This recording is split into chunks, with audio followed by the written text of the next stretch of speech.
é Edmilson Júnior, do canal Teológico. Primeiramente quero louvar aqui, engrandecer a Deus e agradecer a todos vocês que estão colaborando, que estão participando e têm contribuído com o crescimento desse canal, de modo que nós já alcançamos a marca de 2.230 inscritos. 2.230 inscritos e contamos com todos vocês para continuarem compartilhando o link do canal, ok? E visualizando os vídeos e com isso crescendo juntamente conosco aqui no conhecimento acerca das Sagradas Escrituras. Estou fazendo a gravação desse vídeo em continuação do vídeo intitulado Como Surgiu o Novo Testamento, uma palestra que me foi solicitada e foi apresentada ali na Assembleia de Deus, em São Jorge, setor 34, Pinheiros, sob a direção ali do pastor Antônio Ferreira. Então foi apresentada essa palestra que foi o encerramento de um conjunto de estudos que foi realizado naquela igreja.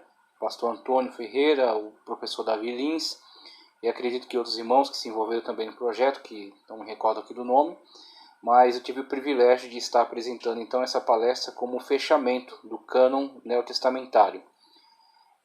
Infelizmente o tempo nunca é suficiente para abordar um assunto tão amplo, né? Eles me ofereceram ali um bom tempo, mais de 1 hora, mas a gente teve que resumir alguns assuntos que acredito serem também de grande relevância e por isso estou gravando esse vídeo aqui em continuação. E esse vídeo também vai estar inserido numa playlist de regravação de outras aulas que já foi ministrada por mim e que serão regravadas para melhoria, porque na época o aparelho que eu dispunha era insuficiente, então as imagens saíam com uma visualização muito baixa, com a imagem, uma qualidade de imagem muito baixa.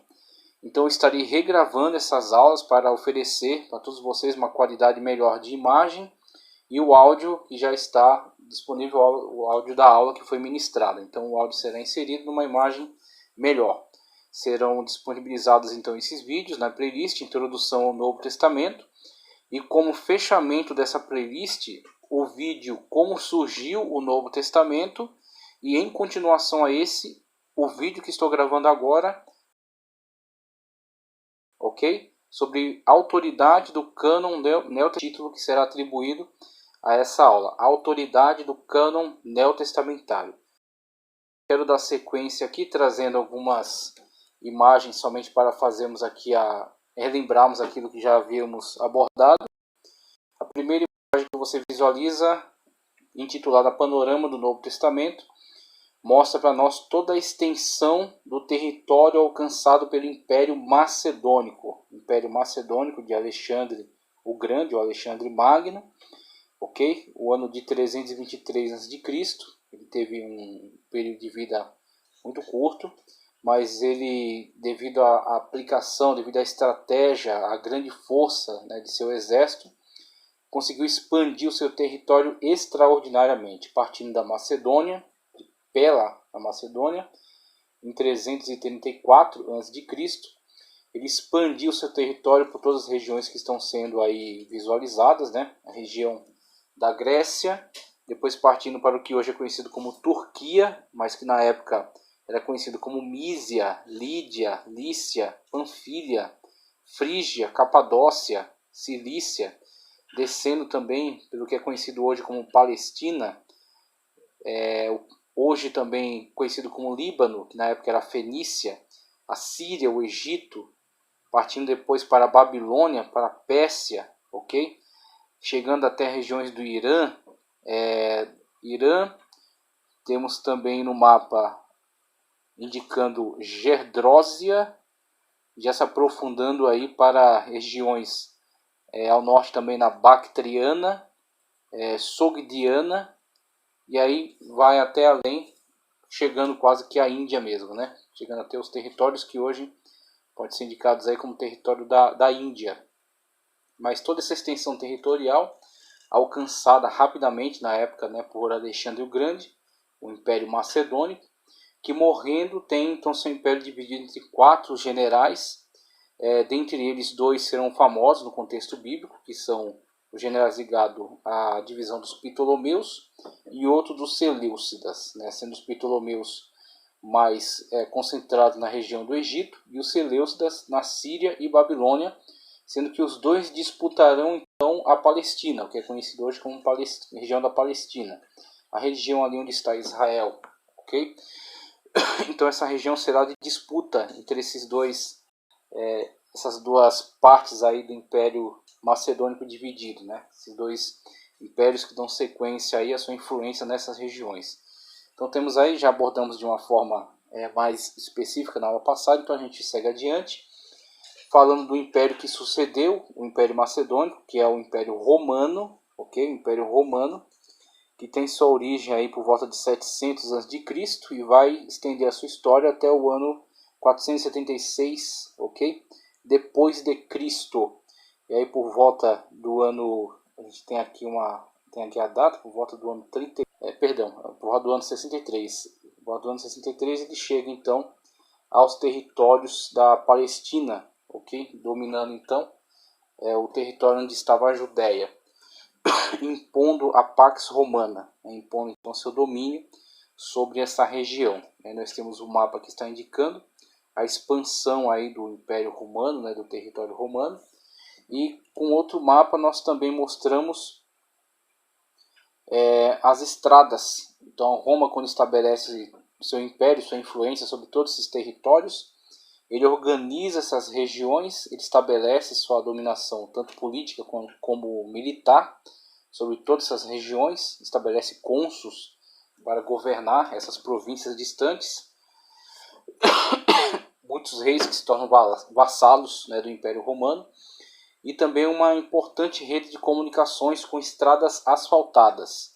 E aí, inclusive citamos já na aula passada, né, na aula que estou fazendo menção aqui, como surgiu o Novo Testamento, acerca da importância tanto da dominação grega com a universalização do idioma grego, o que hoje é para nós o inglês, um idioma internacional, um idioma muito utilizado no meio acadêmico, meio científico de modo geral, nas relações financeiras internacionais. Então, se você quer ter trânsito assim em países estrangeiros, se você quer ter uma fácil comunicação com outros povos, você conhecendo o inglês é possível fazer essa comunicação. Se você não conhece, você fica limitado, fica extremamente limitado. Então temos aí essa realidade, né, do inglês na atualidade como língua universal, que foi na época aqui que estamos estudando o idioma grego, devido à grande expansão e devido à grande influência cultural que os gregos exerceram, difundindo essa cultura grega pelo mundo. Inclusive você pode perceber no mapa que eu citei, estou até retornando para você dar uma olhada aí nas terras que estão mais ao oriente e ver quantas Alexandrias foram fundadas ao longo de todo o trajeto de conquistas, né, de Alexandre Magno. Então temos aí em Tarso, temos Alexandria aí ao sul da Mesopotâmia, e temos Alexandria mais ao oriente, Alexandria de Carmânia, Alexandria do Indo, rio Indo, já é um rio aí no território hindu, no território indiano, Alexandria Niceia, Alexandria Oxiana, tantas outras, Alexandria Bucéfala. Temos diversas Alexandrias então fundadas, Alexandrópolis, por exemplo, fundadas ao longo de todo esse território macedônico, e são lugares de divulgação, né, lugares de difusão da cultura grega, do idioma, da cultura, da filosofia, dos hábitos, né, do comércio. Então temos aí uma grande expansão, não somente política, militar, mas também cultural. E passando adiante, voltando para o mapa do Império Romano, principalmente o mapa que fala das estradas, temos então com o Império Romano uma estabilização política, uma vez que era assim uma dominação e trouxe sofrimento para muitos povos, mas também, por outro lado, foi uma estabilização política e também a viabilização das viagens por meio do estabelecimento dessas estradas asfaltadas que eram guardadas também pelo poderio militar romano. Então você tinha a imposição das leis, a unificação das leis, a pacificação dos povos, a implantação dessas estradas e o processo de universalização do idioma grego. Tudo isso contribuiu fortemente para que todo o Novo Testamento fosse composto em língua grega. Por isso que eu levei até essa reflexão na aula que foi ministrada lá na Igreja Assembleia de Deus, lá no São Jorge, acerca dessas questões importantes, como temos aí os apóstolos, né, os primeiros apóstolos aí, que foram chamados de dentro do judaísmo, eram judeus.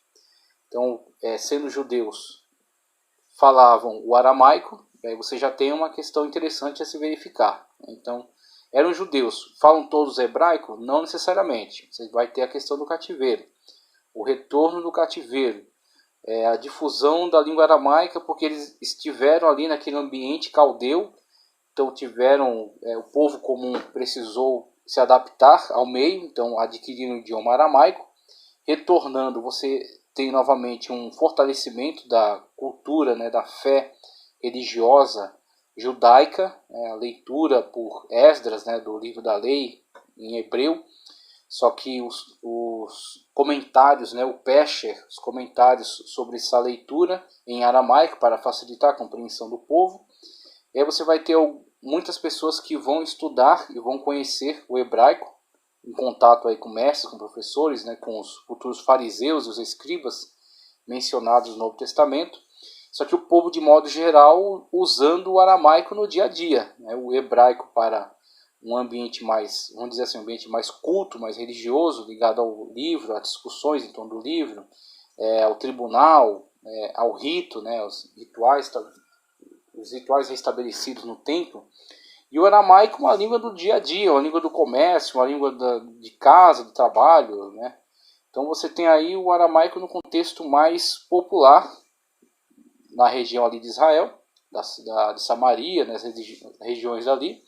O grego, que já está sendo falado agora por causa da implantação de cidades de costume grego, por exemplo, ali em torno do Mar da Galileia, algumas cidades que são difusoras da cultura grega, e a influência romana mais na questão política e militar, né? Então, a questão da imposição da Pax Romana, a imposição do poderio militar romano, o cônsul romano, Pôncio Pilatos, que estava ali, os reis que são colocados pelo Império Romano, então a administração romana.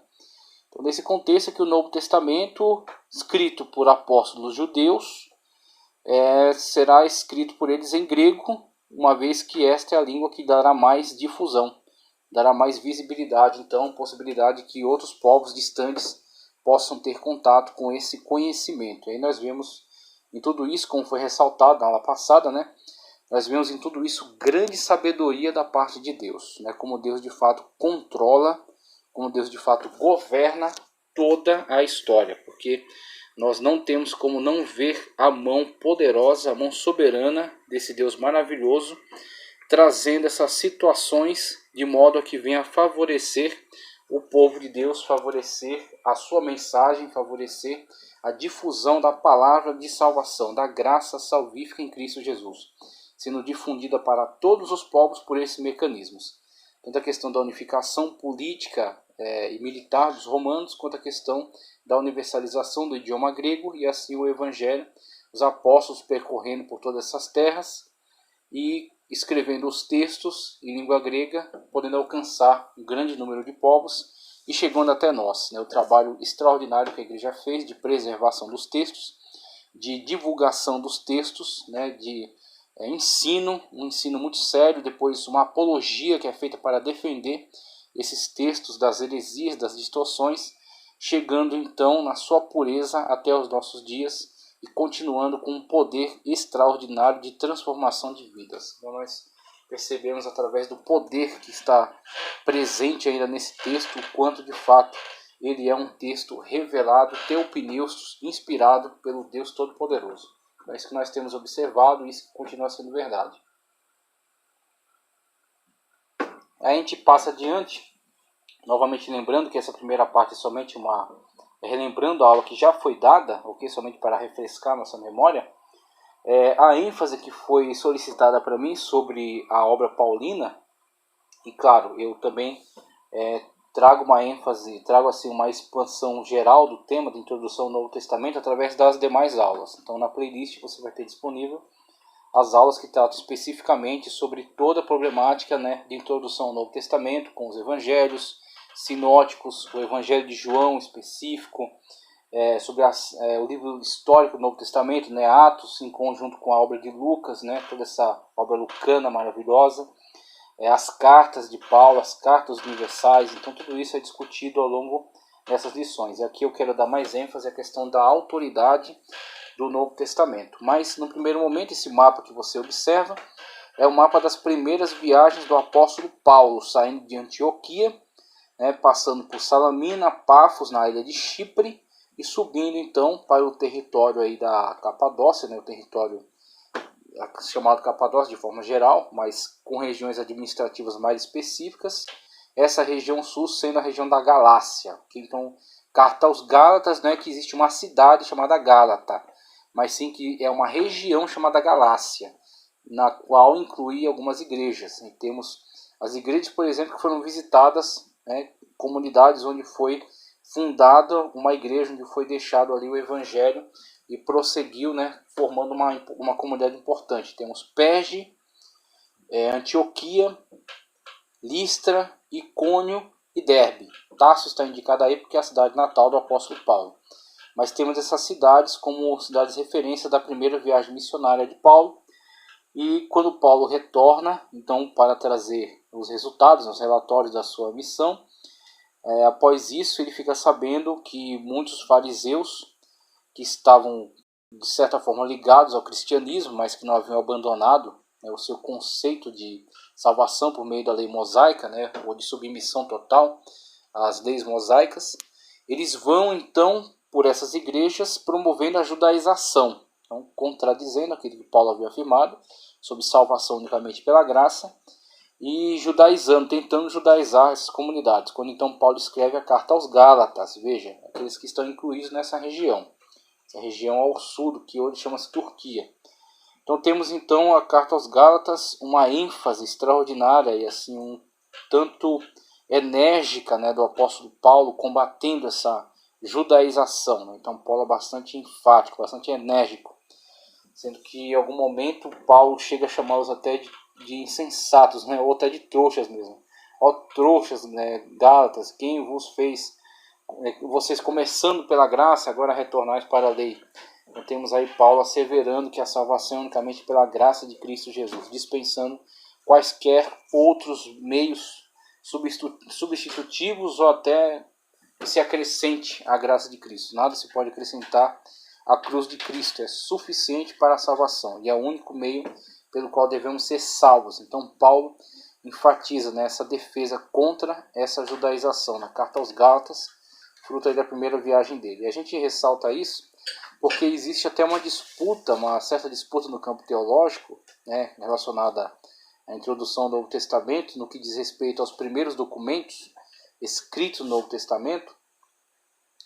E é crido de forma mais antiga e mais generalizada de que a primeira carta de Paulo aos Tessalonicenses seria então o primeiro documento do Novo Testamento, escrito aí provavelmente em 48, 51 a.C.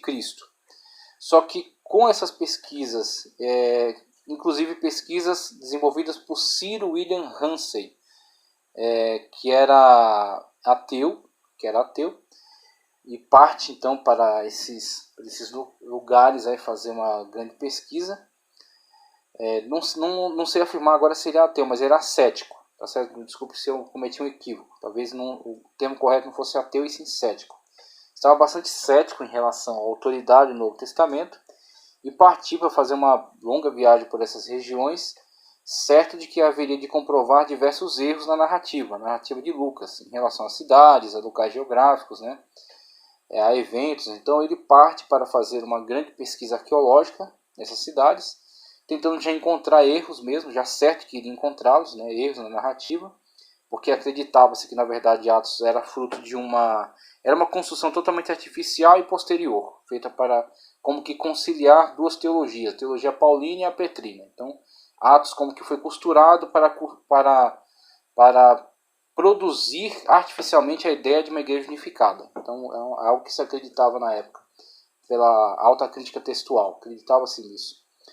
Então ele parte, né, Sir William Hansen parte para comprovar essa tese de que na verdade Atos era uma produção totalmente artificial e incorreta.